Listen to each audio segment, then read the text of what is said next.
कराची के एक ऐसे मेंटल असाइलम में मौजूद है जिसमें बंद हुए हुए 40 से 45 साल हो चुके हैं।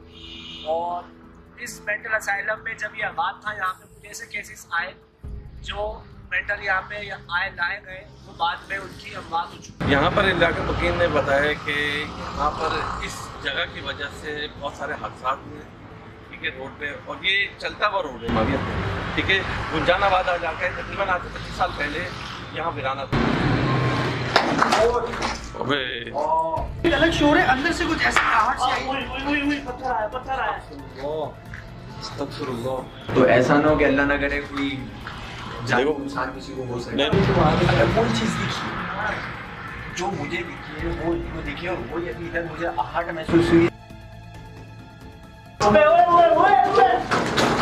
मैं तो बंदा बताया, तू वहाँ पर क्या करने गया अकेला यार? जी भैया, हमने यहाँ पर तुमने बोला है कि हवा आई है, उसी चीज़ को तो मैं वहाँ देखने गया हूँ।